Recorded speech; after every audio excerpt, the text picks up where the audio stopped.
Oh, hi there. Welcome to week 3, day 1 of the LCS. We're back. There's a lot to go over.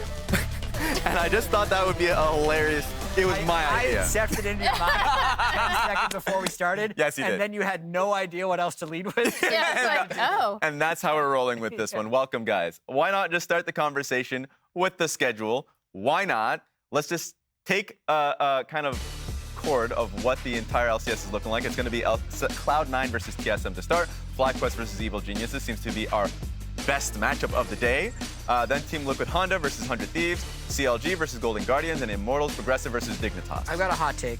Give it to me. This is the most variable day of LCS so far. Oh! In terms of predicting it? Yeah, like Yeah. we're going to show, I don't even know what the rest of y'all's predictions are that we're going to show at the end of Waiting Room, but I bet you there's the most variation in those predictions that we've had all year. We've had a lot of everyone saying the same thing. Yep. So, I like yeah. that. Hey, we may have a bet that's riding on one of these games. So let's just go straight to the standings and see where these teams actually stack up. So FlyQuest, the only undefeated team in the LCS. 100 Thieves tied in a 3-way with Cloud9 and Evil Geniuses, CLG, Team Liquid Honda, and TSM also tied for 5th. And then 8th, 9th, and 10th, Immortals Progressive, Dignitas, and Golden Guardians.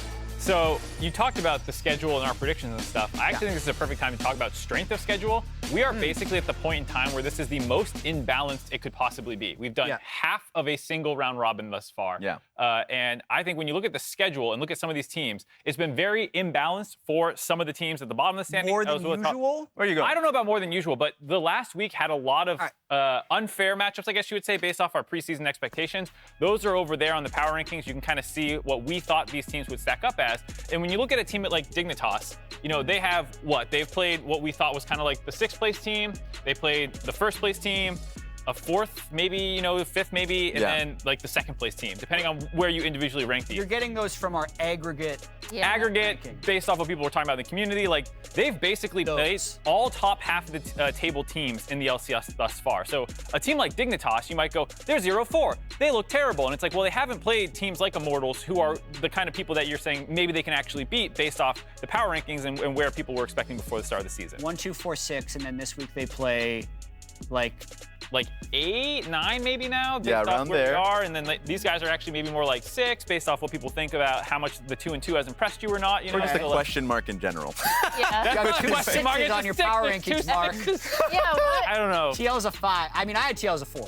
Yeah, I put TL as Most 4. people did for the memes. Yeah, I also had TLs. Maybe I had them as a 3. Okay. You had them as 3. Well, so this is Dignitas. This is not just true for the bottom of the standing teams currently. If you flip over to some of the top of the standing teams, like 100 Thieves, and you look at who they've beaten so far, they haven't really beaten other teams in the top half of the table. You know, again, this is like 8th, people were saying. This was people 7th, maybe this was your 9th, you know, and you're looking like they haven't beaten any teams that you would put in the top half of the league. And so while they've looked very good in their wins, the one team that really could have contested them was C9, and they lost that one. So that's a team where I'm like really excited for this week. And when you look at who they're playing, it's 2 more top half of the table teams most likely, and you get to get a much more accurate assessment of this kind of 100 Thieves roster. We'll power through a couple more. Who else we got next? It's EG, I believe. Drum roll. Clear this. Bam. Again, You're right. same kind of story. Win, loss, win, win. 4. I'll just circle all 4 of them. These are 4 teams that they people play projected. like 1 and 2 this week, so. Yeah. They've been like incredibly dominant. I was looking at some stats. So 3,500 gold on average is their gold difference in 15 minutes. But not playing This a team is a that you would little less predict. impressive. Well, they haven't played a top 5 team yet. And, you know, CLG you can debate a little bit, and TSM, you know, they're both 2 and 2, and so who knows where it shakes out. But just again, based off preseason expectations, this is a very soft opening to your LCS split. And they did drop one of these games. Yeah. Final one, it's not all soft for everybody. FlyQuest has legitimately beaten some tough opponents. This was, you know, a top 3 team for a lot of people. Team Liquid was top half most likely. And then they've been very dominant in their 2 wins against the people that they were expecting to beat. So it's not like every single team that's sitting at 3-1-4-0 has only played teams in the bottom half of the standings. But this is a tough week for FlyQuest. Yeah. Yeah, they're also getting tested. Yeah. Or are they the testers testing the other teams? The teachers. I don't know why you didn't talk about Golden Guardians, but like, Because I hate them. I know everyone hates Golden Guardians. They're the Wow. worst. So Nero? I'm just gonna take this over. So Golden Guardians, Choice word for you. GG. I think I said they were the best 0-3 team, and maybe they're the best 0-4 team. Golden Guardians literally played EG Yeah. and C9 in week 1. Oh. So for my power rankings, that's literally 1 and 2 Yes. in the first Yeah. week. So like everyone expects them to int those games. And then in the second week, they then played FlyQuest, who I put 4th because I'm a crazy person, but everyone else put them 1. And then they played TL. So Oh my like, God! of the top 5 teams, they've already played 4 of them. Yeah. Right. You don't expect them to like.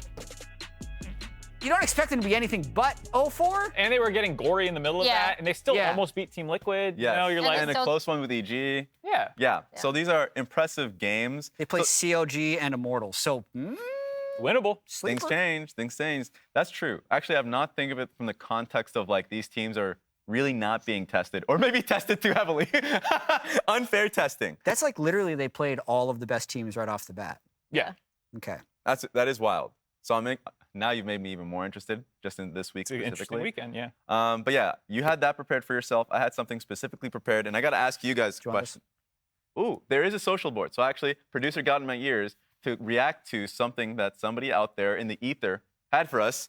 My man has 3 bracelets, Oh, I a saw watch on this. one hand. He's channeling his inner Johnny Depp. Lord have mercy, guys. Where's What the is going on handkerchief in here? the back pocket? What do you got? I Oh, have he's got 3 it again bracelets. today. That is true. I've literally ran back the same thing. Guys, let's not look, okay? Why are we Honestly, watching? I thought this was gonna be about the notebook. I thought the same with thing. like I thought we were gonna get the thing with like you checking your notes like this while doing an interview. And then I have to change the back on that one. So yes, the fun fact, people wouldn't have noticed when I got in the bracelets initially, Yeah. I just started adding more and more. I So stopped at 3. what is the story? Like I don't know fashion. So did you start with 1 bracelet and then you got another one, and instead of Yes. replacing it, you just started adding? Actually, Okay. I started seeing a lot of people with accessories, and I just started adding more and more. So I'm leaving it with this. I think 4 is too much until I started bulking up. continue. Yeah, I was gonna say, you Yes. can just keep adding, and So- it'll just become ridiculous. That being said, a question for all of you guys, because I had also Okay. something prepared All for right. today, is mostly what has interested you guys with specifically 100 Thieves? What do you think is the best aspect of their gameplay? I think it's interesting how they've played Protect the Double If compositions and won 3 games. That is actually a really good point. Specifically, Is I'll that, just is that what you're covering? I will specifically look at how they played around Rift Herald and how it has benefited Double If quite often. And I do think that they are, at least from what we've seen from the first 4 games, the best team in how they respond and decision-making around Rift Herald. They've benefited quite greatly. And I'm going to start with the first one, because it usually is exploding their leads. But in this game specifically, it was stabilizing them. Now, out of this context, a minute before this Rift Herald starts, it's actually Tenacity dying in the 1v1. People will remember that play. It actually makes it so C9 in particular can quite easily get control of this. So you see the vision that's being set up for C9. This top laner gets an easier base, so he's actually much stronger. You can see it in the total gold. Does 100 Thieves want to fight this? Hell no, they don't want to fight this. So what they'll end up doing, as we zoom in, they'll get the push on towards the mid lane wave, right in here, as you can see, and specifically Busio and Closer will cut into their red side jungle and try to trade sides. This is always going to be the best play. We don't see it as often from some of our middling teams trying to just trade against a much stronger Rift Herald team. So they do this, and the benefit of this is, as you can already see from seeing how Zven has to path back to bot lane, is that he has to, as I expand and blow this up once more, go all the way around this quadrant of the jungle. They actually, 100 Thieves get this ward down, this ward, all the entries towards this bottom side jungle, they just say, okay, no, you are not allowed to cut through to go to bot lane. And we've seen this multiple times from some of our best teams, where you're just not allowed to cut through, A. And B, your bot lane needs help getting escorted bot lane. Because what's gonna happen if you're just 2 people bot side? Of course, Closer is going to dive you. So with that threat alone, they actually greed a little bit. Closer, instead of going bot side to threaten, they expect Cloud9 for Blaber to come here and escort them, so they start dragging. So think of it this way. You get 2 camps. You get 2 plates. You get the wave denied, just 1 wave, not too much. So you end up coming out of that one about 500 gold off the trade. So you do more than just stabilize. You keep yourself in the game. That's a positive from a losing game. That is their losing. That is Right, their because worst. Rift Herald gives you the local gold and then the crash gold, which is probably more. Yes. Yeah. So that is a positive. It feels great if you're 100 Thieves. It seems like this is something they've practiced through. Now, this is a play in which Double-Lift actually talked to Bwipo afterwards and was a big benefit to them, of course. Because with a Yuumi squad, you're not going to be the one rotating. You're going to, more often than not, be the weaker team. So you're going to stay bot lane. They see that Edward, or specifically Tactical, is staying under the turret alone. So they end up killing him, get 2 plates off the back of this one. This we don't have to go too much in depth on that one, but that's a 1K gold swing in favor of Double-Lift. And you go to the third game versus TSM. This one's gonna be a little bit different because in this case, they start the Herald, but this was off the back of them seeing Azir base. So he based at a bad time, came back to lane, had to catch the full wave, and so they're like, wait a minute, we can use this opportunity to just start up the Herald. So they essentially do that. The one thing to take note of, though, is Double-Lift does not follow. He stays bot lane. And so you see the rotation from Nami, specifically, and so while this play starts, they know they're on a timer. They know that this is a 3v3 that's evolving. They can take that fight. Bjergsen with his ulti, they actually end up winning the 3v3. They see Nami on the wave, so they're like, okay, hell no. After this play, we escape. We run, we leave, and off of getting Rift Herald, they also, as we see at the very tail end, oh, this is the next play. But I'll just specifically highlight the fact that Double-Lift gets a plate bot lane at the same time. Has he rotated for Rift Herald yet? This is the time in which he rotates. Because I was like, the takeaway is Double-Lift doesn't leave lane. Yeah. He just stays in bot. This is the one time he rotates, and we could even fast forward for this one because this was the first skirmish that comes through. They also respect that Dignitas is going to eventually fight for this. And so when you start seeing them contesting for the vision, okay, now he's coming. Guys, I'm here. But what does he do? As we can just see, the Zeri take mid lane wave. Oh, I remember this. Yes. And then he recognizes once Dignitas start leaving and they can take this alone, fast forward, he goes back straight bot lane, only misses a single minion. Wait. Hell yeah. One thing you have to show, go back, Yes. watch him steal the cannon from Bjergsen. Oh, I love this. This is the ever. type of stuff I do love. He's leaving mid lane, and he shoots a W over the wall as Bjergsen's Bjergsen. right there. Bjergsen W's it. Watch this. Just play it normally. Yeah, we'll just play this out. Like, he shoots a W over the wall at this cannon that Bjerg's about to get. That's mine. He's like, I'm the carrier of this team. Don't forget it. So you can see the consistency. Sure, the compositions are based around Double-Lift, and I even took a look at the stats beforehand. He actually gets the most benefit from the 8-minute mark in gold difference to the 14-minute mark. The biggest blow up, 600 gold on average. So this is something that they've been consistently doing. You can tell it's practice from the squad, and it's been netting them a lot of wins or stabilizing them even in that loss. I think this is really interesting. I think Yeah. Double-Lift has talked about how teams int Rift Herald plays frequently. Yeah. I tend to agree, and it's like, not always. Like, Rift Herald is really valuable, but I would say it's one of the easiest things to drill in practice. Like, how do we take a clean Rift Herald? You reset at this timing, you need to have these wards, and it's just like a play you can run. Yes. But I think probably because it's early in the game, so it's more repeatable, and you can practice it, teams will end up over-prioritizing it a lot of times, which leaves this kind of value gap for teams that literally just greed for bot wave, which is kind of the way Double-Lift wants to play, and it does look like it's working. Yeah, because that's easily something that you can, as you mentioned, consistently grind without the game being doomed or over or something like that. Yeah. And review consistently. Yeah. So that's You can something spend like a whole week just drilling Rift Heralds. 100%. I also think it just showcases how a lot of these plays are like a team thing, right? Yeah. Like, Yeah. And I remember like Double-Lift was saying like, oh, I kind of want to be Uzi and that my team is giving me everything, like from the cannon to that. I also have a telestrator. Oh, here you go. It's not bot lane related. Well, it kind of is. So last week, Raz and I talked a little bit about top lane level 1s. And so I wanted to go over the evolution of top lane level 1s as we've seen them in the LCS. We started last week by bringing up the one from IG and YSKM. This is Fudge doing almost the exact same thing. 2 contracts where he's invading contracts starting at his red. The reason why we were kind of chatting about why this was happening, or one of the reasons, is because in such a bot lane focused meta, a lot of the junglers are going to start topside to try path to bot to affect bot lane.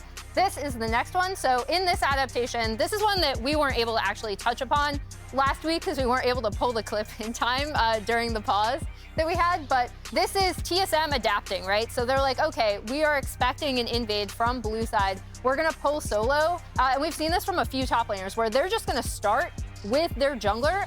If their jungler is starting red on red side to try to protect it. This one is a little bit different where TSM are on the blue side. Maple comes up to kind of shadow, but you see they're not really going to be going for this at all. Solo's just going to be waiting there, which has tenacity coming down, checking, finding him, chasing him out. There's nothing that happens there. This is another really interesting one that we kind of went over when we were talking about early jungle pathing into the Amumu setup. I thought this one was super interesting because you have Blaber, he's placing a ward here and then backing to get his sweeper, something that junglers do often. Fudge is already here. Blaber does that like all the time. Yeah, too. and you see the bulk of EG is actually here. The big thing I really loved from C9 in this is that the whole setup for this is we want to know exactly where Spica is going to be and where he's pathing. So they're actually able to, first of all, just catch impact coming up here. And Fudge is going to end up placing a really deep, another deep ward at the blue a little bit later. And this ward, these two wards here, along with another ward that's going to be over at Birds, actually allows them to track the entirety of Spica's early path. And it really affected the way that this game ended up going early, even though, again, then we talked about how well Spica was able to recover from that. I just think it's super interesting because in a lot of the conversations we've had about where teams want to focus, these kind of adaptations in topside level ones have been really, really interesting to me as a way for the top side of the map to still try to affect when people want to enact with bot lane, especially junglers. And it's interesting, especially because of the adaptation that's made from the start of season to now, where at the start of season, you're so concerned about getting pushed bot lane. That's all it is. You're seeing a lot, like 3-man to 5-man, level 1s bot side, just so you can get the first Heimerdinger turret down, or just the ward and you can clear the other one. And then they recognized, wait a minute, they're just destroying my pathing from top side to bot. So now the top lanes are incredibly important, the level 1. So that's just being on the ball, being creative, the things that we don't see, like the bottom of the iceberg of scrims that are coming out. No, I think it's really cool because there's always these times where this default level 1 for that meta kind of emerges, and people begin to just assume that's going to happen every time, and you can find these little off-meta interactions with that, such as hopping a wall with champions that have it early, so you go over the Baron wall like Gwen with E or Fiora with Q and stuff like that. So it's always really cool to see paying attention to what teams are just kind of like brain off defaulting to and then finding abuse cases for it. Yeah, and it's really weird too because it so heavily depends on the compositions. And also it's like champion-specific things. Yeah, and also like practicing level 1s is such a flip, man, because people are so unhinged in scrims. And if you're having a bad day, doing a level 1 can just like tank your whole day. So I think a lot of times you don't practice that many level 1s in scrims because it ruins the rest of your practice. But then if you're able to theory craft them, you actually sometimes just first time these things on stage, and that's the only way it works. True. I've noticed a lot of TSM within that footage, specifically Solo on the top side of the map. He's a thinker. True. He uses his brain first. So I'm more than interested in seeing what TSM has been doing throughout their preparation. So I want to see what they have to show for us. Neil, do you want to give a speech? Yes, you want. You do. Oh, no. Not today. First thing, do good, guys. No worries. Neil is very funny. Also, he practices a lot very late. Always willing to talk and willing to run. Because we have vision, we not face trick. 打 C 友就跟 C9 的话，我觉得我们把我们自己的部分都做好，我们就能赢。就是把我们平常的练习的效果打出来，剩下就看场上当下的发挥。1, 2, 3. Yes, sir! Nice. Always nice to see at least just the personable stuff behind the scenes of getting players out of their comfort zone. I don't think I've seen much of Neo talking to begin with, to be fair. I don't think he's much of a talker. That's fair. Get him out there, guys. Give him the Speech. So, of course, they're going to be the first game of the day. And I think it's going to be going up against Cloud9, correct? Yes. So, preparation, thoughts. What are your thoughts going into this matchup? What does TSM have to do? I mean, it's obvious that I think most people are expecting Cloud9 to be the favorites. And I think you're asking the question of how does TSM attack this Cloud9 to find their foothold in the game? And I think you might have seen a blueprint a little bit last week against FlyQuest in the 2v2 mid-jungle kind of skirmish here, and like Diplex being the newer player, maybe not as much synergy with Blaber here. A little unlucky disjoint on the Akali E. He took the damage from it, but because he flashed the wall, the E actually did not follow him. Like it couldn't place him over the wall with him, so it put him behind the wall. He uses R2 to get back in range. There's a bit of a fumble, and you can kind of see a bit of uncertainty once that, it's not a bug, but like this little thing goes wrong in the skirmish. And I think this is an area where you can try and attack, because after that, FlyQuest had control of the middle of the map, and they ran over the game with that. Yeah, I still think C9, and this goes back to the start of the year, will end the split higher ranked than FlyQuest.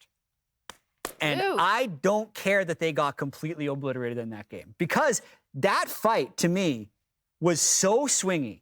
Right? A little... Spica was down in the jungle. Blaber was ahead. They actually got the 2v2 with the Kali ult. They should win that fight if they press their buttons. Hands diff. I mean, if that consistently happens, but one, Silas gets a double kill from that. It accelerates Spica. The second big moment of this game, which we don't have on replay, but I can describe it, was Spica gets his Radiant Virtue. I don't think C9 checks the inventory. They try and pick him. He ults. He gains like 10% health. He clutches it out. They kill 4 people. They take Baron at 20 minutes. I remember that. Like, those are 2 moments that are very fractionally outplayed by FlyQuest, but have very large differences in the game. So I think I would have loved to see that in a best of 3, and I wanted to see them play again. So to me, C9 still Copium. They're still extremely dominant, and I think should be big favorites in this one. Yeah, I mean, C9 are also willing to take that like early game and snowball it super hard, right? Like once they get an advantage early, they're going to try to snowball it. I do kind of agree with Mark in that if the win from TSM is going to come from their mid jungle, right? And Bugi and Maple are the 2 players that, like, talking to Chawi in the preseason, he was like, watch out for the combination of these 2 players, because Bugi, even though he's new to us, he has a ton of experience in other regions with a variety of different teams. Like, whenever he's been on a team, he's always improved whatever that team has done. He's been able to fit wherever they want to fit in. And then Maple is a facilitator, right? We've seen him on the Taliyah, we've seen him on the Galio. Like, he is best when he is able to affect the rest of the map and affect other lanes. So if they can get him out of lane and towards the rest of the map along with Bugi, that is their win condition for me. I really like the Bugi point, specifically because from what we've heard from like Scrim talk, but also just what we've seen on stage, he's not gun shy. He will go for dives, and it may have worked more often than not in Scrims than it does on stage, but it's not going to stop him from still going for it. Elise is banned pretty consistently from him, and it seems like that's something that he really like gels with.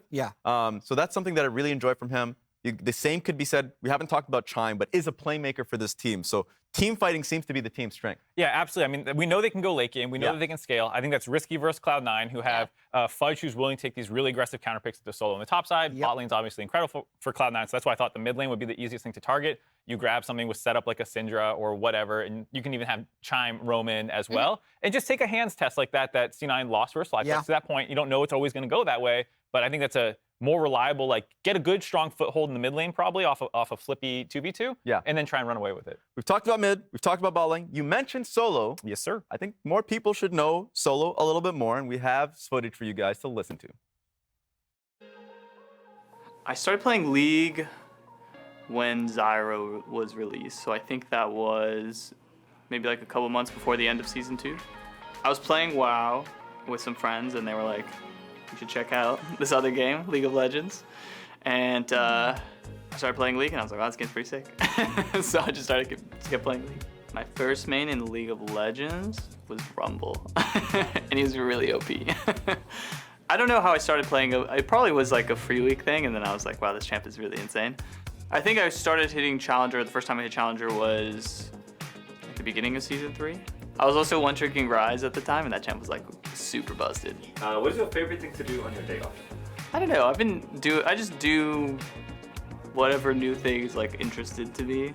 I found out that you can go get like snowboard training in Santa Monica, like a little fake thing.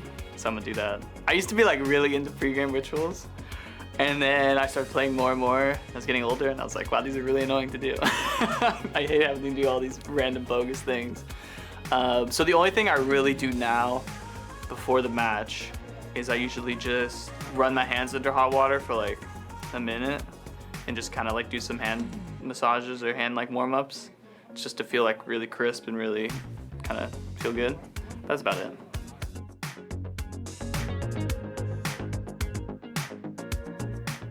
What I want to know is what was the convoluted ritual, right? Like what was the apex of his like, I don't want to do all that stuff, and then he started scaling it back. That's what I want to know. I used to run my hands under hot water for 2 minutes. That was too much. Hey, he was on Ember. People that know. Also, meditating. This is kind of true. Oh yeah, I forgot.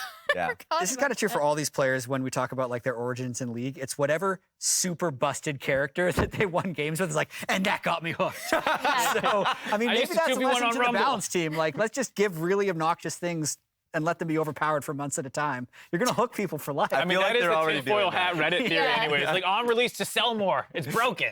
Guys, I've heard things about Neo Aurelion Soul. We might have some new players. So throwing it out there. The other thing we'll throw out there is also the predictions for the day. Jat, you said this let's see be the if most these are the most ones. variant. Yeah.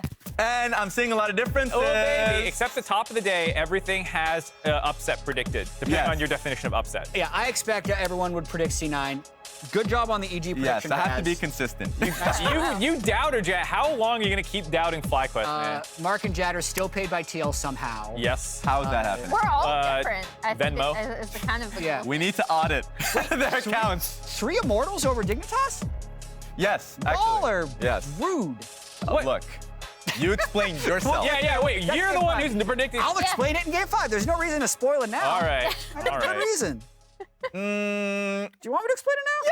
Yes! Jensen, Centaur, and Armut, very good players. Yes. Also, their bottom lane has been getting smashed in, and I don't think Immortals' bottom lane is going to be able to smash them in. So Jensen, Centaur, and Armut are actually going to be allowed to play League of Legends in 5 hours. Who's the IMT representative here? All I of go you. Emily. Go Wait, Emily. what? Oh, let's God. go! I mean, obviously, rough first game. Yes. I want to see. I enjoy when a team can kind of come out of something like that. And I know I also had spoken with them in an interview that you guys will see later. But they think they're obviously a lot better than what their record shows. And so they've had a bunch of really tough losses in a row. So getting the win out of the way, I'm hoping it'll allow them to play a lot more freely. All right. So I've heard from producers we have one last thing to react to from the verse, whatever it is, the Twitter verse. Oh, producers at LCS out here dunking on Res. While Mark's dressed like the grandma out to afternoon tea. That's a cool-ass grandma, let me tell you. Yeah. Yeah. Sick cardigan. What's your favorite tea? My favorite tea? Earl Grey. Earl Grey? London Fog Latte. Okay, well, there you go. You are now the grandma of the seat. And honestly, I think we're done here. Let's just start with the show, guys. We'll see you soon. Bye. This AD carry pool in the LCS so far is just fun. Are they gonna go for the 2v2 ties? They still know the flash timers on their side. Yan and Core, Yan flashing forward. That's how you do it, baby. We just saw Yan. Luger tries to get away, but it doesn't look like he's gonna get there, my friends. First blood back up into Berserker. We're talking about Berserker. FBI gets the step on forward. Looks for the triple, dashes it in. It's a quadra kill for FBI. FBI as well, who's dominating Prince and Double Lift.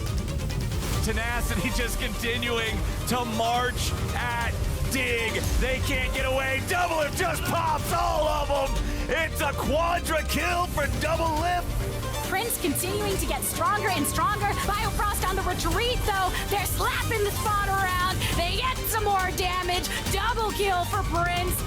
Those core players, I think, are going to really be shining for the next few years.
Ladies and gentlemen, welcome back to the LCS. It is time for some more League of Legends action here in North America, and we are gonna kick it off with a matchup that has been going on for a long time now. TSM and Cloud9 going head-to-head. I'm Captain Flowers, that's Azael. We're gonna be bringing you the first three here today. Yeah, it's going to be a fun one. C9, TSM, it's been a storied rivalry for a decade, it feels like now at this point in the LCS. These two teams have very frequently been up at the top. A different story this time around is TSM, has been having more struggles lately. Not as dominant as they once were, but they did have a really strong week one, and they're going to try to get back to that level of performance after a downturn in week two. The thing that I'm concerned about that in this specific matchup for Isaac is the fact that when we saw TSM get some of those wins, there was a lot of scaling involved, right? Even if they'd fall behind early, they'd scale up. Cloud9's one of, if not the best early game team in the league. So the idea of, it's okay, boys, we're scaling, isn't going to work so hot if the Nexus blows up at 25 minutes. True. Yeah, just to put some numbers to it, the gold difference at 15 here for Cloud9 on average, plus 1559. For TSM, it is negative 3,668 as their average gold difference here across 4 games. So, severe difference between these two squads, nearly actually over a 5,000 gold differential, between where they are landing on average in that early game. Cloud9 definitely is one of the favorites in the league right now. Did take a big loss to FlyQuest last week, who was their other kind of major rival up at the top of the table that people were looking at. But people still have a lot of confidence in this team. Jack talked about how he believes Cloud9's still going to finish at the top of the table above FlyQuest despite getting clapped up in that first game.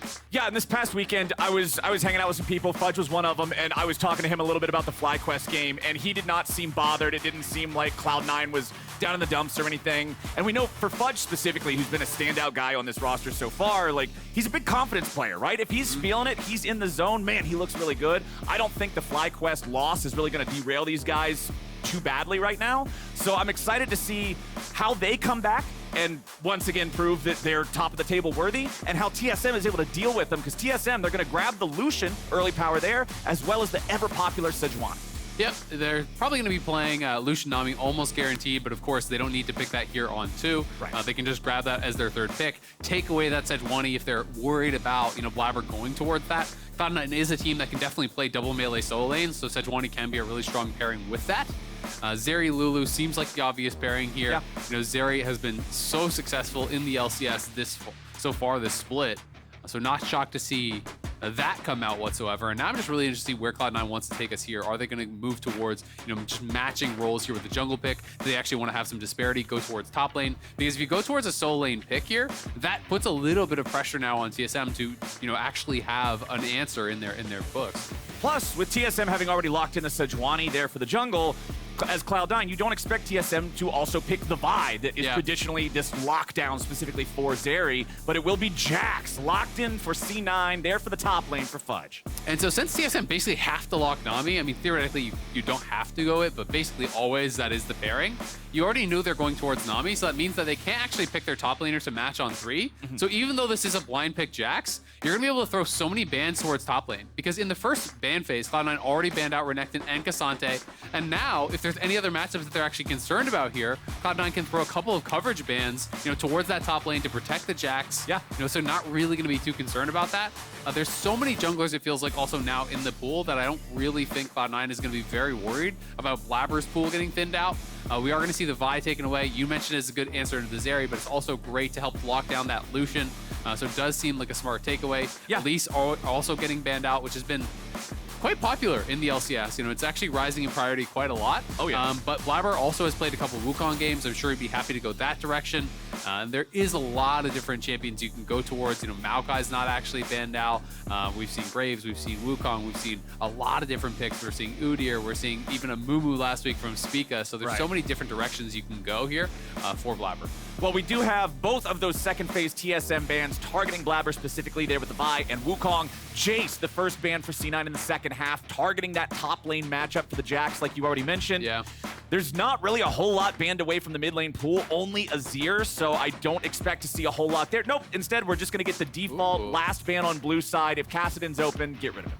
Yep, going to be banning out that Kassadin. We'll be interested to see what the answer is from Solo. It's almost got to be top laner here, and then you counterpick for Maple on 5. Yeah. I'm thinking, maybe Ornn, maybe GP. Those are things that he's already brought out, maybe feeling comfortable to actually bring it up into this matchup. They have really been prioritizing scaling for the TSM side, looking to go towards 5v5, looking toward late game. Ryze would be really interesting. So they're actually going to blind their mid laner here, which does kind of take away some of their advantage on red side. But I guess they're really thinking that this was actually going to be grabbed up by Diplex. And if you're concerned that Ryze was going to be taken away before you had a chance to grab it, then line picking it may be okay. Galio has been kind of that standard answer in pro play that we're seeing get banned when people want to play it, and also has come through a few times. So Galio for Diplex would make a lot of sense here. And also opens up for Blaber to play a carry style jungler, which I just think really suits Cloud9's playstyle. So if he wanted to go towards something aggressive, he definitely can do that. We got to see Kindred come out and have a really good game for Kenby last week, and you can look that sort of direction, but you can also just go for a hard engage. Nocturne would be a solid pairing. Carry style, dive the back line. Now that's fun. The torpedo from Nocturne, the over-the-top mortar from Galio, long-range artillery coming in here from C9 with the jungle and mid lane positions, and TSM are going to use their last pick to grab Gnar for solo. Yeah, really interesting for TSM. It feels, they have some scaling, but it does feel, like it's going to be a difficult comp to execute here. Jax, I think, is going to outscale in the side lanes. There's really heavy hard engage here on that Cloud9 side. They have incredible scaling from the bot lane. After C9 laws, blame jungle, GG go next year, or let Blaber carry. I got a lot of respect for some of these signs, man. That was a some good of these sign. Get hella creative. I see you out there. Good job. Good job. We got a proposal for Fudge as well in the crowd. Oh, man. But yeah, it's going to be a fun one. I do really like the draft from Cloud9. I do think that TSM gave up some of their advantage on red side without really getting kind of strong solo lane counter picks. That's generally what you are looking for here. Yes, they did get the answer of Gnar here on 5, but they blinded their mid lane. It's actually Cloud9 that got to counter pick there. And Cloud9 got to throw enough protective bans up towards that top lane that I don't think they're really going to be that concerned about the Gnar versus Jax matchup. It's not any sort of really lane-focused counter. So to me, this feels like Cloud9 in their comfort zone.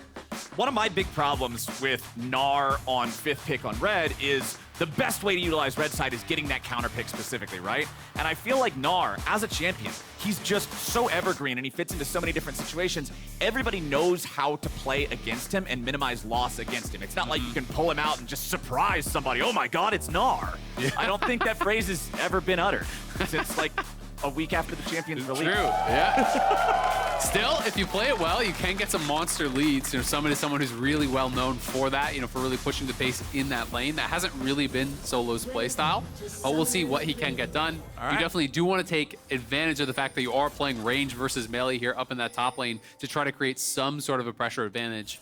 Fudge is going to be playing Grasp and can look to trade somewhat aggressively into the mini Gnar. You just have such low base stats in that mini Gnar that even just the leap strike in, get that Grasp proc off, you can kind of continually look for these trading patterns. Yeah, and it's up to the Gnar to really get something done on the way out. So he's just going to level leap strike, or excuse me, counter strike there as he walks into the brush, just in case Solo wanted to scuffle with him. Exactly. And yeah, it's kind of the conversation about Grasp versus something like Conqueror or one of the other Yellow Tree keystones is just the fact that Grasp is going to be better for lane. It'll fall off later. But hey, if your main focus is just surviving lane and you already know you win later, like Jax versus Gnar, then why not get past the hard part of the game more easily? And in this kind of matchup anyway, it's not like you can really stack up Conqueror, right? You're not going to be hitting that Gnar very often, right? So you're going to be able to just prep up the Grasp and then look to hop in, proc that Grasp, have these quick little trades. That's more what Jax is looking for. Oh, Diplex. Justice Punch onto Maple there. Oh. Blaber and Fudge. Okay, C9's going for a very aggressive invade against TSM here. Blaber is in the pit. Oh, there's the smite onto the chicken. I didn't see which one of those smites actually got it. Okay.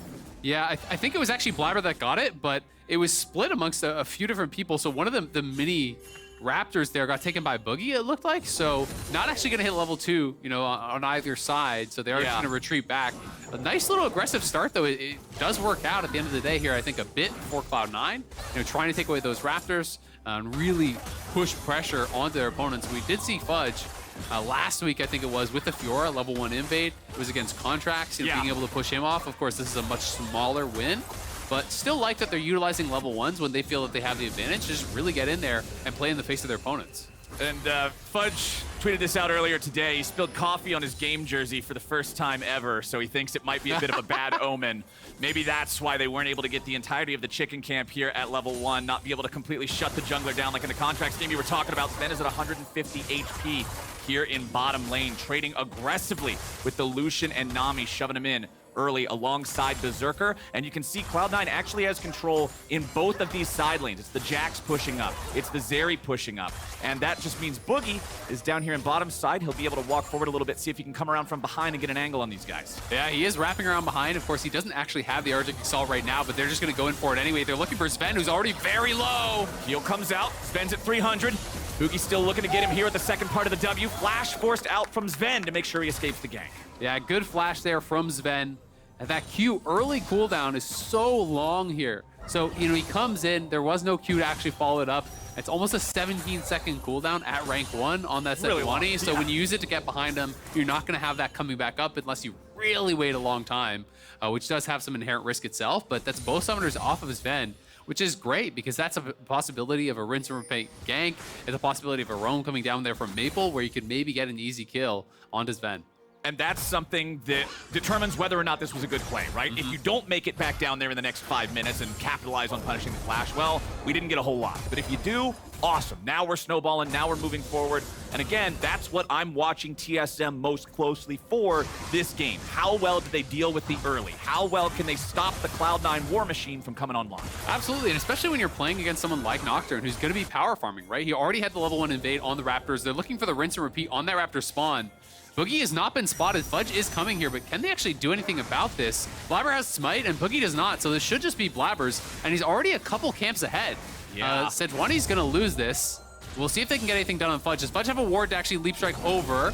Fudge may be in a little bit of trouble here, but immediately using the counter-strike, but now he's got none of those resources left. That should be first blood, easy peasy. Fudge goes over the wall, but he gets chased, and he's in the middle of TSM territory. It is first blood to TSM. So nice little invade there from Blaber, but great patience from Bugi, realizing he can't actually contest because he doesn't have the smite, so don't mess with the Raptors. Just lay a trap for Fudge, who you're expecting to come down to try to cover that invade. He does just that. It does cost him the flash out Bugi, but Solo gets first blood and doesn't have to spend a summoner. So this is amazing. You know, he's just camping out in that brush. No one checks it from that Cloud9 side. They saw that Fudge was actually, in the area as he walked by.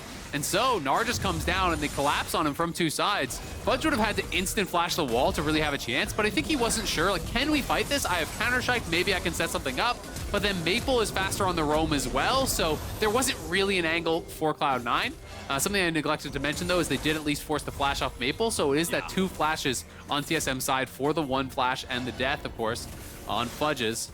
But going to be a lot of XP here that has been earned by Blaber. He is power farming, and you can see already a good 4 camps ahead. Exactly, and Bugi's flash and Maple's flash are still going to be down by the time Blaber and Diplex are both level 6. So TSM has to be aware of that. If they get in a fight with anybody else, these two can come flying over and instantly turn the tables. Now TSM has to retreat from this bottom lane scuffle here as Blaber shows up. 42 to 25 farm in the jungle department means that lead that you're talking about for Blaber is a very real deal, and especially with lethal tempo Nocturne being such a good duelist just foundationally, Sejuani's never really going to be able to contest him in open ground for any of these games. Yeah, it'll be interesting to see what build he wants to go, if he's going to go towards, more aggressive mythics, or if he wants to go the kind of stride breaker pseudo-tank build, which can be really powerful for dueling. Do have a lot of options. Also really like how C9 is actually positioning, in this bot lane. We saw when that gank came in, Zven is playing towards that bottom side of the lane to make sure that if they're going to come in for the gank, he knows he's susceptible with those summoners, so they have to fight through Berserker. And Berserker is sitting there shooting you the whole time you're trying to walk towards him. If you hard commit to him, he can blow a summoner and survive. And if you try to walk past him, it's not really going to work to get in towards Zven. So intelligent positioning, I want to see them actually check that brush and find that pink ward, which has been there for a while, and they will be able to do that now. All right, clear that one out. Make sure that they don't have vision there. Open up a little pathway for a potential lane gank. Nocturne very good at those as well once he hits level 6, but still counting towards that mark here for C9, while Bugi on TSM just now hits level 5. So Nocturne, you can see Blaber's about 2/3 to 3/4 of a level ahead of his jungle opponent there in terms of EXP. Solo level 6, just about to run out of Mega Gnar here. And Blaber's going to just throw out a Dustbringer, allow Fudge a little bit of extra help shoving this wave up. Yeah, exactly. You can see Fudge already used his ultimate. Solo still had his ultimate. They didn't know where Bugi is, so he just wants to be there to try to make sure that he has that coverage to be okay, to try to reset this wave, to get this farm. You're just kind of showing, hey, you better be careful. I could be here. And now Bugi will show on this ward, but of course that was one that was dropped, I believe, by Blaber. So, keeping Fudge safe up in that top lane. But trying not to spend a lot of time, on this coverage. He doesn't want to just sit behind him in that lane and share XP. He wants to continue power farming. And now he's already up to 6. Berserker getting really aggressive, though. Yeah, Berserker is ready to go. As soon as he hits level 6, he's in their face, ready to 2v2. But now with that ultimate already used, C9 knows trouble could be on the way. Maple shows up. Rune Prison on Zven. Goodbye, good night, and money in Neo's pocket. Oh, man, that was actually great timing from Maple. Zven, I believe his flash came up literally while he was in Rune Prison. I don't think he had it right at the beginning of it. There was a tiny sliver of cooldown remaining on it, so perfect timing. Getting the regank, they'd already tried it once, didn't work with Sejuani. They roam down from Maple here, and they are able to pick up that kill. So making good on that earlier forced flash that Bugi had. Like the pressure that TSM has been putting on. And this is something that I think, Bugi has done well. We saw this even in games where it didn't necessarily pay off in a lot of kills. He was really aggressive at attacking missing summoners. When he saw someone is in a vulnerable position, he's going to go right at them. And he's going to continue to try to tax those resources and punish them for being missing. Bugi may just try to walk in and smite this because Blaber never checked the brush. There's no smite for Blaber either. That's everybody that's ever jungled had that happen to him at least once. That sucks, man. That's the worst feeling. Especially when it's a duel that you could win and maybe if I just check that brush, he wouldn't be able to do it. I can just scare him away, right? Yeah. But unfortunately for Blaber, sometimes it's just those little things, those little corners that you cut that come back to bite you. TSM will be happy stealing away the red buff. And because Bugi had 2 charges of the smite, it's not going to stop them from taking the Drake either. So really nice early game coming out in the first 9.5 minutes here from TSM. I mean, credit to TSM. Yeah, they've really withstood this pressure from Cloud9 very, very well. Cloud9 clearly came in with a game plan to try to tax them early, starting with that level 1 invade on Raptors, starting with these things that we're going to try to throw them off guard. The repeat invade on the Raptors was clearly the game plan here. And it's actually TSM that has been able to get more from that. Bugi realizing his Raptors were gone, laying a trap, getting first blood on Fudge, then gets down towards bot lane, forces a flash. It's the roam from Maple that makes good on that, but he has been the catalyst for both of the kills that they have, and he's really not that far behind in farm at this point either. Cloud9 are still trying to apply that pressure, though. You can see there as they were moving a couple players up towards the enemy blue buff. No, they weren't able to steal it away from Bugi, but they made him secure it instead of passing it off to Maple. We know how much Ryze loves to spam spells with the blue buff, so at least taking away a little bit of that pressure the TSM mid laner would otherwise be able to exert. And C9, again, just trying to control all of these camps, control all of the farm. We have Galio and Nocturne ultis available. Both of these champions are now well past level 6, and we have not seen them deployed yet. Yeah, not just yet. And because there is Shelly waiting to be used here on Blaber, if he can actually execute on a kill, especially, up in top lane, if you can find that Gnar and Mini, get some sort of a dive or a kill there, then drop the Herald, that can turn into a massive gold swing. So that's something TSM is going to have to be really, really wary of. And I think that's why Solo was playing so respectfully. When Fudge was actually pushing up this wave, he just wasn't even messing with it. He actually just went back towards the Krugs, is healing up off of that, and just waiting for the wave to crash before he actually approached to farm it.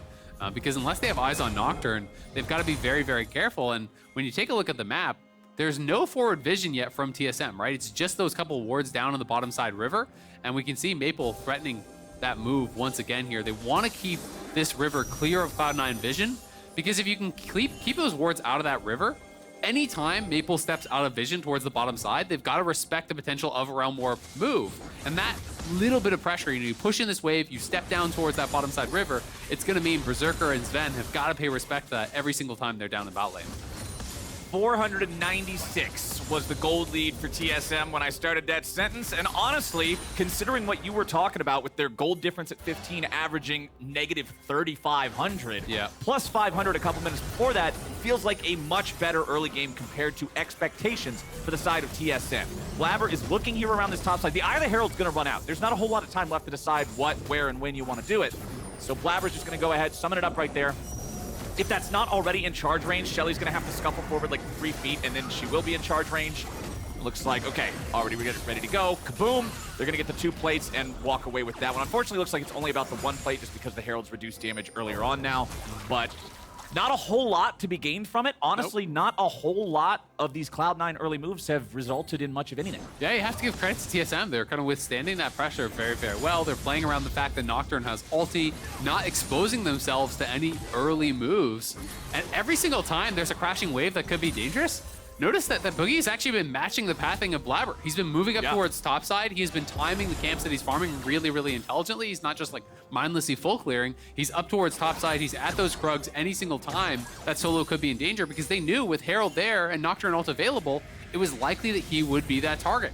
We do see the first item, though, coming through for Blaber, so he did go towards Stridebreaker. This is my preferred Nocturne build. You can go full glass cannon, but it's so good. Yeah, like the damage is still really high, and just having that slow often guarantees, plus you have the speed up from your Q, you get that slow from the Stridebreaker, almost always will guarantee that you're going to be able to land that fear unless they have some sort of a flash or something to immediately react to it, and that allows you to stack lethal tempo during that fear. You're going to win out in these duels really, really often. Hard CC or even soft CC that guarantees it is just damage written in a different language, right? You're getting damage eventually, just not a direct plus X to AD. So I like this item a lot. I think it just perfectly synergizes with the Champions kit. Happy to see Blaber building that. Over on the other side, Rod of Ages completed here around 13 minutes for Maple, so around 23 minutes or so, you're going to see that completion power spike with a +1 level. And if I'm Cloud9, I'm looking to try to make something happen before that. Try to get something rocking and rolling here as Bugi is down in the bottom lane with the wave ready to crash. Looks like they're not going to go for a dive here. They don't want to risk giving away the lead that they've earned so far. It's interesting because there's a couple of schools of thought on how Cloud9 should be playing this out, right? They do have their tools to get aggressive here. You look at Blaber, you look at Diplex, you're saying, well, you've been 6 for a while. I would like to see you use your ult. But at the same time, I think Cloud9 may be looking at it through the lens of, all right, well, if we're just chilling and farming, I'd much rather have Zeri Lulu, and I'd much rather have the Jax, right? So you do have these win conditions that can kind of play towards scaling, but that being said, TSM is going to be hitting these really strong points of the game where if they can continue stacking these dragons, it may force Cloud9 to come to them a little bit earlier than they're ready to do. TSM is ready to go for their second Drake of the game. They already got that first one earlier after Bugi stole the red buff away from Blaber, and now it looks like they've got control over the pit here for the second as well. Blaber on the other side of the map deciding, okay, we're not going to contest this. We're not going to worry about that right now. Too much of a risk, not enough of a reward. Just go for the second Herald. Yeah, absolutely. I mean, Berserker doesn't even have his mythic completed. He did go for tier 2 boots rush, which is pretty standard on Zeri. Whereas on the other side, Neo playing 3 boots. He's got that Gale Force done, so not really looking to scuffle just yet. Going to be happy to kind of just sit back, move this up towards topside. They're going to go in now on a solo, who should be fine, but at the very least, this is going to be a tower. And I think that's just kind of being used to put that pressure down. They move up here with Zven. They drop the Herald. There's no plates, so they're going to try to play for first turret. And we'll see if Diplex can actually keep that bottom turret safe, but it doesn't look like it. So TSM are going to win out on that as well. TSM feeling good still. 15.5 minutes into the game, TSM has very similar to the Cloud9 expected gold advantage at 15. Really nice stuff from them here in this first part of the game. Yeah, doing a really good job. Blaber, at the very least, did hold on to the Herald, so they saw they were going to lose that race anyway, so he holds on to the Herald. He can use that potentially towards bot or towards mid to try to get something a little bit more with it. They weren't going to be safe to actually try to siege the tier 2 top or anything like that, so does just make the call to hold on. Uh-oh. You hate to see it. Yep, you do. Well, hopefully it's one of the quick ones. Yeah. We haven't really had any super long pauses. I don't want to jinx us, but hopefully it'll be quick. You just did. It's like knocking your drink over and saying, man, I really don't want to spill my drink, but now that I'm thinking about it, what are you? No. Okay, well. It's going to be fine. It's fine. They're making it worse. Everything's fine. Okay. Hopefully he's right. Yep. That's where we're at right now. We'll let y'all know as soon as we figure out anything to do with the pause. But yeah, honestly, really impressed with the TSM early game. Cloud9 hasn't been able to run over him with that invade and everything like that. I think TSM sort of showed Cloud9 they weren't going to be walked on all the way back with that level 1 invade at the chicken camp. Yeah, Blaber had the smite. Yes, he got the big chicken, but you pointed it out. You press tab, you look at the creep count. He only had 2. So that means it didn't effectively give him the type of lead he was looking for by hitting level 2, anything like that. Didn't allow him to get far enough ahead of Bugi to make it feel like they could hard force something when Bugi's been doing this great job, as you also pointed out, shadowing him and stopping the dives. Yeah, absolutely. And also making some of his own proactive plays. You know, the forced flash on the Zven, which was then cashed in from Maple, you know, laying a trap and actually killing off Fudge. So the refs are now investigating a potential audio issue. That is all the info that we have for you. We'll update as soon as we have anything more, but hopefully it will be quick. We can see a lot of the mythics now pretty much coming through across the board, just the supports remaining to complete them. Nothing too atypical really coming through. Just interesting to see that it is Stridebreaker. That's definitely more common in competitive play, of course. But we do have the Radiant Virtue on the other side for Sejuani. And it's felt like a lot so far in competitive that the junglers you want to build are just kind of the junglers that can build Radiant Virtue. Like, I mean, when an item's so busted, you just kind of need to play around the item. It's not quite, I mean, the most egregious one ever was Ardent Censor, right? But it's not quite that level, but it's still trending towards the same type of thing of, hey, if the item takes an entire character class and just bumps them up a full letter tier on any tier list, you should probably just play whatever character can build this stupid item, right? Like, it's...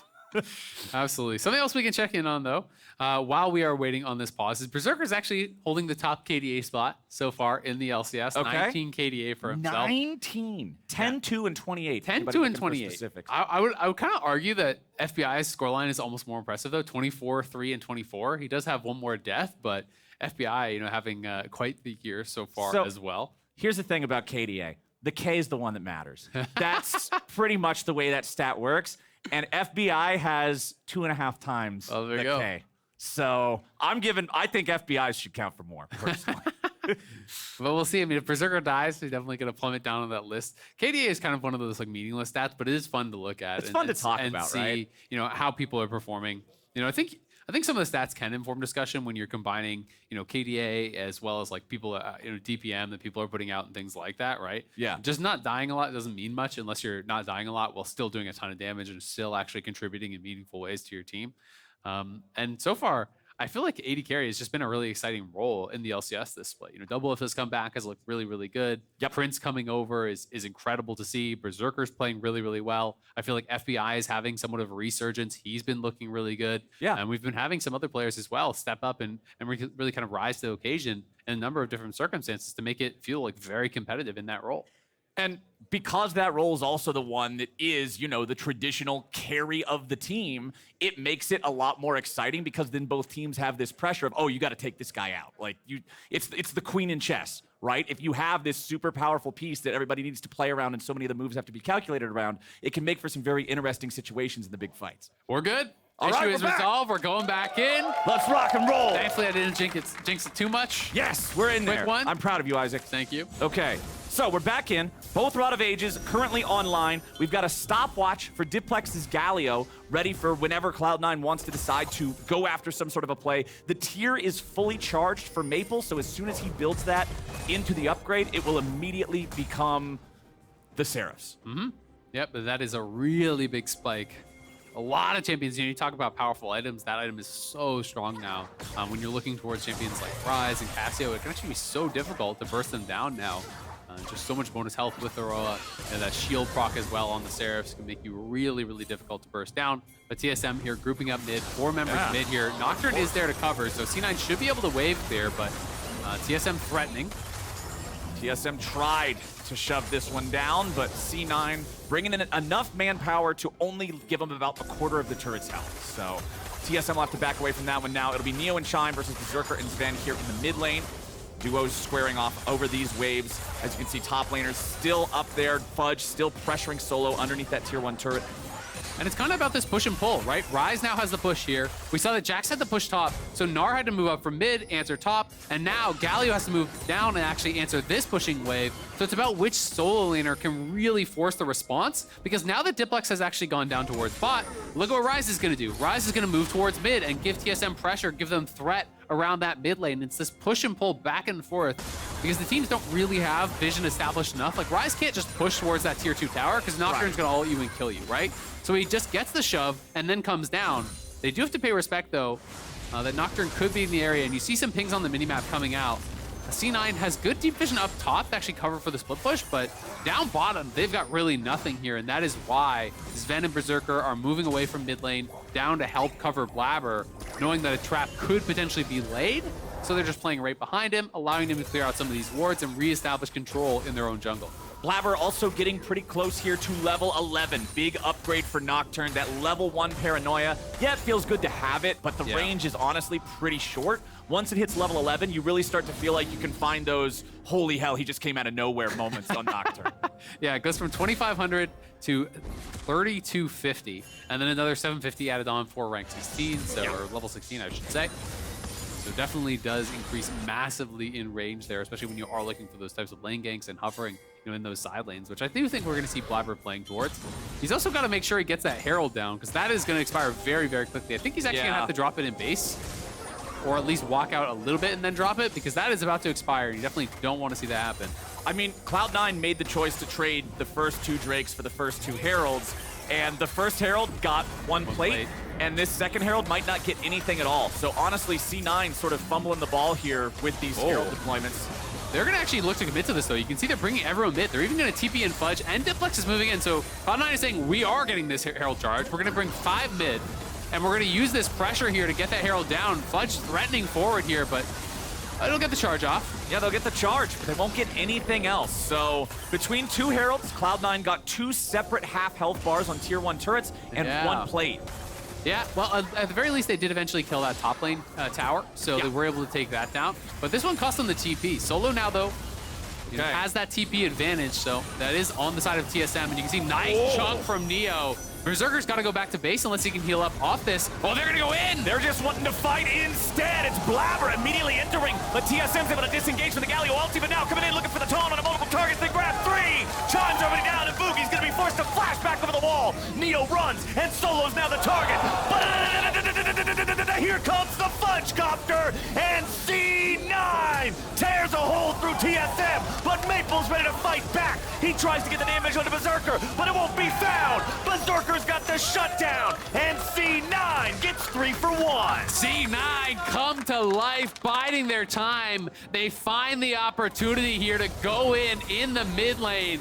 Neo had chunked out Berserker, but he spent a lot of his resources to do it. And they say, we can just engage. There's so much CC that is there. Blaber gets in the middle of everyone, hits a wall with a Strikebreaker slow. Galio ult's coming in. Everyone has to flee. Yeah. And then in the midst of that, Fudge is on top of your team, pumping out the damage.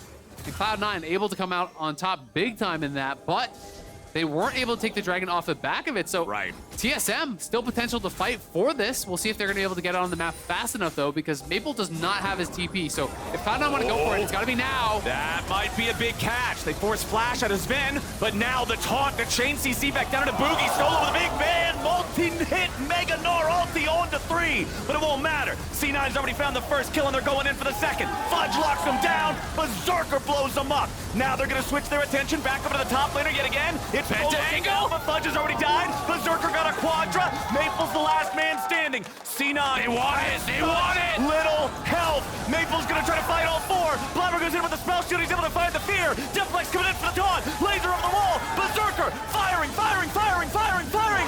Penta kill for the Cloud9 AD carry. The whole team comes together. One mission to get Berserker that Penta. And it is mission accomplished for Cloud9 here. They get the Penta, they get the Dragon, and congratulations to Blaber, one of the best junglers in LCS all time, has just reached 1,800 all-time LCS assists. What a play to get it off of. Run it back. Let's see it again. Yeah, this was pretty amazing here. Great bubble onto Zven, and they think, hey, we can actually take down this Lulu, but Zven has the flash. He flashes out of there, and the CC stack is so massive. Taunt, knockup, polymorph, fear, everything landing onto Bugi here. And despite how tanky he is, it buys the time for Berserker to get going. Berserker has that lethal tempo stacked up. He is just going nuts in this fight. Then Fudge goes forward. Look at the health bars that Cloud9 are working with. Such a good job just balancing this kind of nice edge in this fight where so many of them are so low. They wait for the cooldowns and then they say, we can do it again. The ulti comes up there for Zven. Polymorph into the fear, into the taunts. Everything landing here, and then Cloud9 backs up. They say, Berserker, you deserve it. Take the Penta, buddy. What a reaction, wow. Stone cold killer, man. Oh, baby. Now, that's not a Zeri damage graph. I don't know what is. 5,300 coming out of the C9 marksman after the pentakill performance. A 20-minute pentakill is hard to do.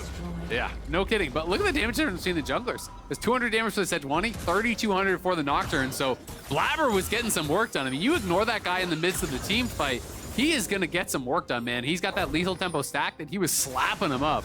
Well, I mean, Bugi was also the initial target who died instantaneously in the CC chain you were talking about, right? So, unfortunately for him, despite the fact that he is tanky, he's not tanky enough to survive that much CC. Solo may be looking for a dive angle here, but C9 clears the wave for now. Fudge is back in the side lane, has his Frozen Heart completed a second full item. Yeah, and the Anathema's Chains was the second item there for Blaber, and he has it strapped up on the Neo. So reducing the tenacity on this guy, and they have so much CC, so it's really, really annoying. That is kind of one of the big key components. People think about the damage reduction, but the CC is so important. If Neo doesn't have cleanse, he's just basically not going to be able to ever move in these fights. Between Counter-Strike, Polymorph, Taunt, Galio, Knockup, Nocturne Fear, there's so many different ways that they can actually lock you down. And that was really, really impressive team fighting from Cloud9. And that's one of those ones that you want to see people go back and watch and do those kind of team fight breakdown style plays on. Yeah. Because Cloud9 really navigated it so well, where there's so many moments, people are at 10%, 20% HP, they're still re-engaging back into the fight and surviving with very, very low health. You know, playing that nice edge just incredibly well. And those are the moments that can also give you the biggest wins. I mean, Jat was talking about it in the Analyst Lounge before the game started today with the Cloud9 versus FlyQuest match this past weekend, talking about how FlyQuest were the ones doing the same thing to Cloud9, just getting those knife's edge plays that can end up giving you some of the biggest advantages. I mean, TSM was up 1,000 gold before those past two fights before the Drake, and then after those both settled, it's now swung 2,500 gold the other way. And that's one of the really difficult things when you fight against these incredible team fighting teams. When you think back to Summer Split last year, the team that was dominating was actually EG, right? And it was so much about their 5v5. It just always kind of had this magic that it felt like it didn't matter where the state of the game was. If you got into a 5v5 against EG, they could take you down. And some of our top teams showing that again is we're going to see Zven die. Come on, man. Come on. He was in the river with multiple people, but he did go off a little bit of solo mission there. You gotta be careful.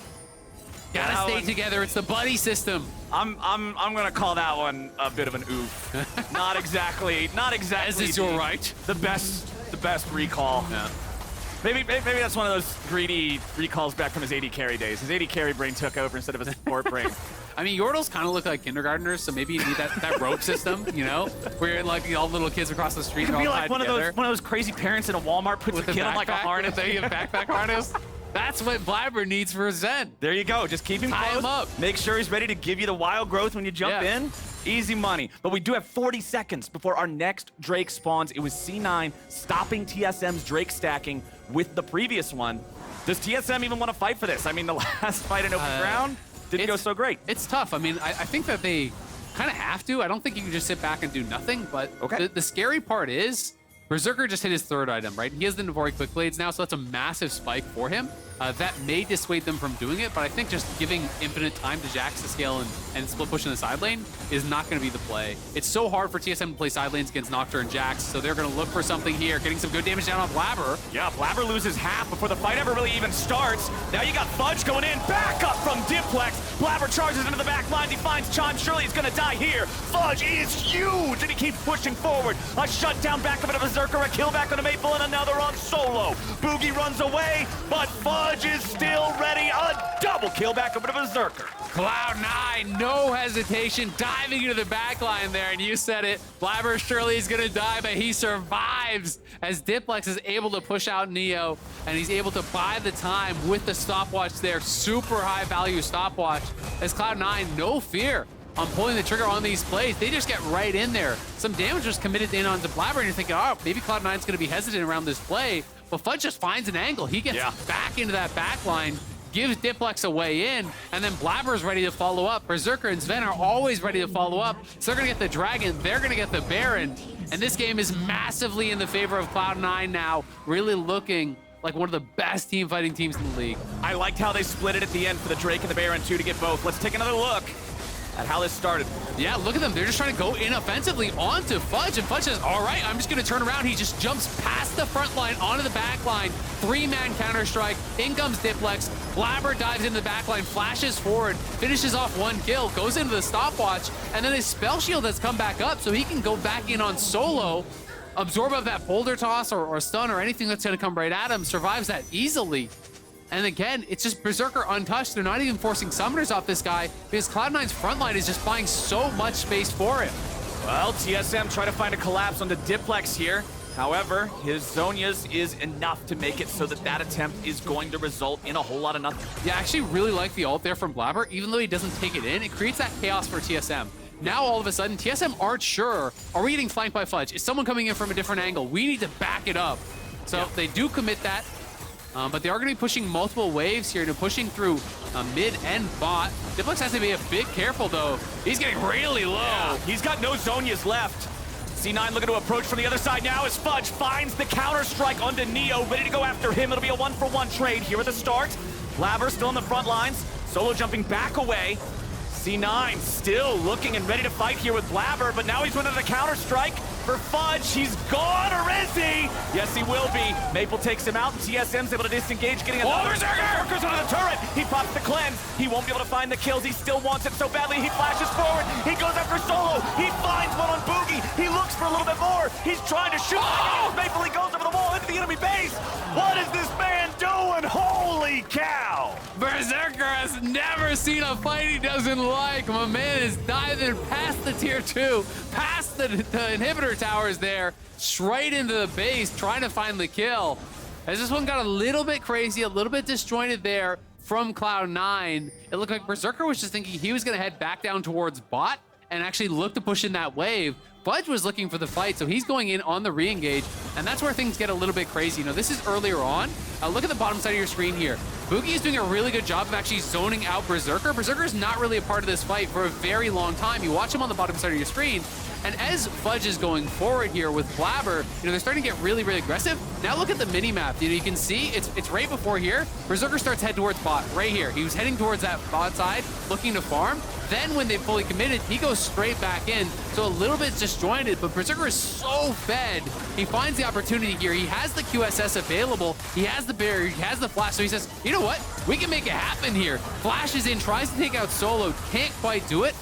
You know, Bugi does use that Q flash to keep his top laner alive. So a great turn there from Bugi. And it's a 1K shutdown onto Maple. He knows he went a little bit far on that one. It's like, all right, that one was a little aggressive. Like, okay, my bad. It's all right. It's all right. For C9, they're still up about 2,500 gold. Less than 2 minutes before the Drake spawns. About a minute after that, Baron's going to be up and ready to go again. 1,000 gold shutdown, critically finding its way onto Maple's Ryze. I feel like this is really the TSM win condition at this point.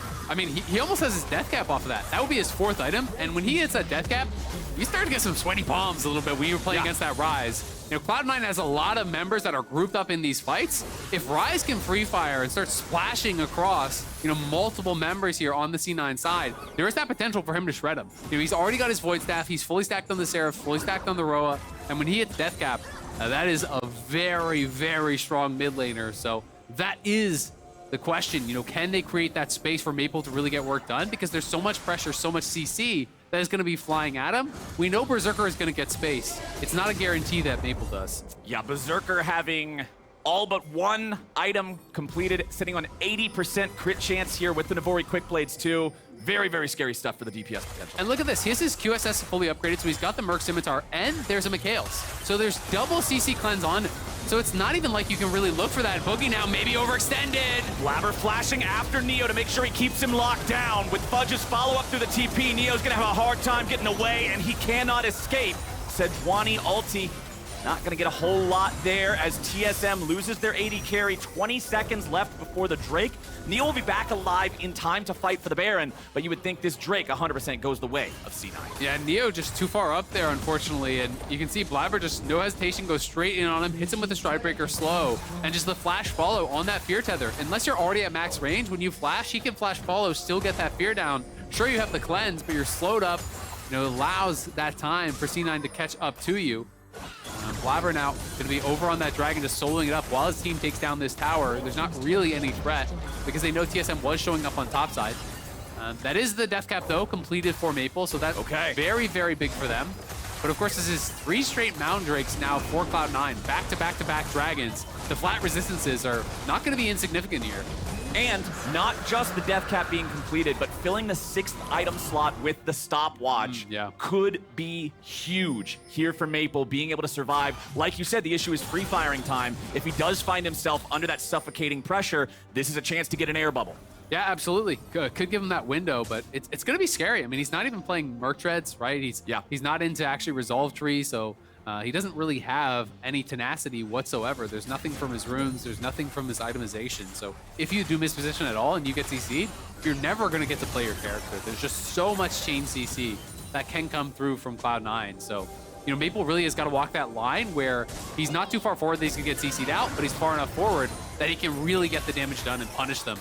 And TSM now trying to threaten around that Baron, but C9 doing a good job. They have their bot lane grouped up with Blaber here, pushing forward and trying to reestablish vision, but TSM wants to fight. Man, Blaber taking a lot of damage. He has a Guardian Angel once he goes in, so he won't be dead for real, but C9 still looking to follow up a little bit more. Solo's here on the front line, Berserker putting some DPS into him. Fudge wants to re-engage here with a counter strike, and he's found the kill onto Chime. Now Bugi's your next target. Laser flies through the wall. Solo's ready to try to escape. Neo just barely walks out, but Bugi won't be able to stay the same. You got Diplex locking him down. It's Cloud9 cleaning him up. I think the whole damn game just ended.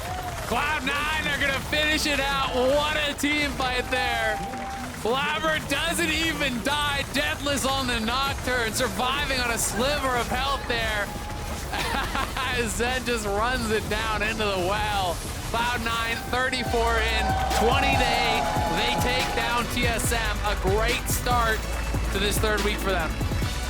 What a team fighting squad, man. Honestly, again, I want to give props to TSM for the first 15 minutes of the game they played. It was much better than what I was expecting. But you give Cloud9 one team fight, one chance without a massive lead ahead of them, and they'll be willing to take that skill check. Absolutely, and congratulations to Zven. 200th career LCS win here. Quite the accomplishment for the support king. Playing well today on the Lulu. It's got to be a frustrating one for TSM, though. There were so many fights where Cloud9 members have almost no health, and they just can't quite finish them off. And the Lulu shield comes in, or someone steps forward and actually peels for, or body blocks for those other members. You know, both the culling as well as the Ryze Qs are directional and can be blocked, right? Can be body blocked up. And we saw Cloud9 managing that really, really well in a lot of the team fights, just kind of stifle TSM from being able to actually finish off those kills. But as you said, you know, it was a strong early game from TSM at the very least, something that they can look to build upon. Right, I think that's the thing that you take away as the positive, and then you just really look back at the team fights in these VoD reviews, figure out what went wrong, figure out why, figure out how you can fix that for the next time, because they're not on the same team fighting level that a squad like Cloud9 or like the last year Evil Geniuses that you were talking about is, but they do seem to be improving at things, and I think that's a big focus for a team that a lot of people was predicting to be bottom half. Yeah, absolutely. And it's just nice to see that Cloud9 still is maintaining that explosive nature that they've kind of always had, you know, for a really long time. And you know, being able to just take that one fight and push it to the maximum here. You know, everyone's still on the same page. You know, a lot of those team fights was really, really fun to see. You know, even fights where, you know, Fudge or Blaber or someone would get pushed out, it was the other one that was going to be able to find that window into the back line. You know, so they weren't just relying on only the Nocturne or only the Jax to actually give Diplex a window, you know, to get into that back line with that Galio ultimate. They're always coming from multiple angles, having multiple members pushing them back. And just layering of the CC was so good in a lot of these fights. And even in that final moment, you called out the stopwatch from Ryze, but Ryze just gets polymorphed up into a taunt, I believe, or a stun or something, right? And he's never even able to get that off, like just 100 to 0 straight up, going to get locked down. So very, very difficult to play these kind of medium range type characters like Lucian and like Ryze when Cloud9 is so on point with their CC. And I like the fact that you word it as this explosive team, because a lot of times when you think explosive, you think like, oh, they come out of the gate, they're playing like Gigabyte Marines from years ago, just killing you at level 3. You're not allowed to farm as soon as your character has his 3 basic abilities unlocked type of stuff. But it's explosive with a longer fuse, because the first 15 minutes, yeah, they tried a couple of jungle invades. They stopped the blue from going to Ryze. They took a chicken or whatever. The C4. They were They're ready to go, right? They've planted the spike. Now we just have to defend it and wait. And then they get to this point and boom. As soon as you give them the moment, they recognize it, and they're ready to capitalize like they've been dunking on you the whole game. But now, we're joining Raz and Blaber on stage for a Verizon post-game interview. Welcome, welcome, everybody. I'm here with Blaber on a big win today. First of all, congratulations on the wins. Just initial thoughts. It was a free win. I already love this, so thank you for joining me. But for me, question is, last week, extenuating circumstances, you go up against FlyQuest, huge delay. I remember seeing you around the hallways, like listening to music, vibing. But then you got to get sent back home. Like, how did it really impact your pregame routine at that moment? Just walk me through that. Well, usually in scrims, I tend to int a lot. And I had to play from the same PC I was scrimming from. Yeah. So, you know, I just had to int because I was still on the same PC, you know, not a new setup. So that's So maybe we got to change up the PC next time. Yeah, I got to change up the environment. Yeah, a little bit. This game, you brought out the Nocturne, unique pick. You come out with unique picks pretty often. Last year, like Gwen Jungle, a few things like we've seen that a little bit, but like with you specifically, we're also seeing Udyr bans. So for my question to you is more so like, what's the process like convincing your team on picks that you're confident on? And also why the Nocturne pick this game? I'm going to be honest, I didn't really prep the Nocturne pick for this game. We just wanted to play Galio, and I was like, okay, it could work well with the Galio, but Nocturne's kind of just a champ that I've been playing for my whole career, and I'm really confident on it, and I know my teammates always have a lot of trust in me and what I want to pick, regardless of like if it's meta or not. So, yeah, I'm glad to have their support, and yeah, the game was really easy when you have Berserker on Zeri. So you don't have to, you just get the green light a lot of the times. If you have confidence, they just roll with you. Yeah, of course. Okay, I like that too. And also just like another question for me is like, how has the process been working alongside Diplex? You've worked with a lot of mid laners, Niski, Perks, Fudge, your own top laner, so choose your words wisely. But you've gone through that process a lot. Have you had to change that process because you had to like basically try and be on the same page with the mid laner quickly? How's it been? Yeah, so this is the first time I've ever played with like a mid laner that I would say has less experience than me. Obviously, Fudge had less experience than me as a mid laner, but not counting him, like all my other mid laners had a ton of experience, and they were kind of teaching me the ropes when I first joined, and I feel like I have to do the same with Diplex now. Like, obviously he's played for 2 years, but it's been an academy league, and it's a bit different, right? And I think he's been improving a lot, and I've been really happy with his progress so far. Hell yeah, that's great. And another one just mostly about like the constant state of your personal growth. Just kind of stringing on that last question is like, because everybody's working on something in their lives. Even if you've been playing the game multiple times, you're an MVP, but you're always still working on something. So like, tell me something that you're working on this split. It doesn't have to be within the game, could be out of the game, that you're kind of working towards. I wouldn't say there's anything specifically I'm like working towards. I want to win again. For me, it's like my future splits is just to build my legacy as a player. I want to prove that I'm one of the greatest players to ever play in this region. So I just want to keep proving that split. There it is. I mean, this game's already one big step. So let's see what we have in the next one. Congratulations again on this one. So we're going to be throwing this straight back to the analyst desk. I heard Jats got something for us. Thank you. Thanks, Raz. Welcome back to the LCS Lounge. But we have a pentakill in the last game, and pentakills are just cool, so we're going to watch it again. This is Berserker's penta from Berserker's view. We're going to watch the whole setup once again. It is a lot of CC blown at the start of the fight, which allows him to go all in right from the start. He knows his limits so well. Here's 2. I'm seeing this for the first time from his point of view as well. Quickly goes over the wall, gets the 4th, and then this was actually pretty dicey. We were wondering if Maple had a chance to turn this around for a 1v4 quadra kill, but C9 layers their CC extremely well. Spell shield plus fear into a low health Galio getting the taunt, and then Berserker keeping his distance so he doesn't get one shot and securing the huge pentakill. So Berserker guaranteed the dub for C9 off the back of that play, and with the Grubhub guarantee, you'll get your food delivered on time at the lowest price. You can use the offer code LCS 10off20 for $10 off your delivery order of $20 or more through Tuesday, February 13th. And that is going to do it from the LCS Lounge here for C9 versus TSM. After the break, we have Fly versus EG. See you then.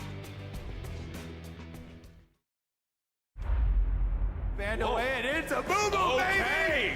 Mumu previously has been shunned. Looks like we're gonna get a full-on fight here. Nice bandage coming out from Spica as Diplex tries over the wall now. Spica ready to counterattack. He's used both bandages now. Final flash. Look by. Yeah. Look by. Yeah. Final flash. Keep going. Keep going. Don't scare. No enough. Play for KDA, play for KDA. Bye. Go Blaber. Bye. Yeah, bye. Go flash. Hero flash. No W. Nice. 야, 킬. 죽여. 야. 죽여. 노플. 죽여. Nice. Let's go. FlyQuest are the best team in... Typical beginner's mistake. Yes, they all start from the outside. So, will we help him? What else? Here, try it with Red Bull. Red Bull gives you wings.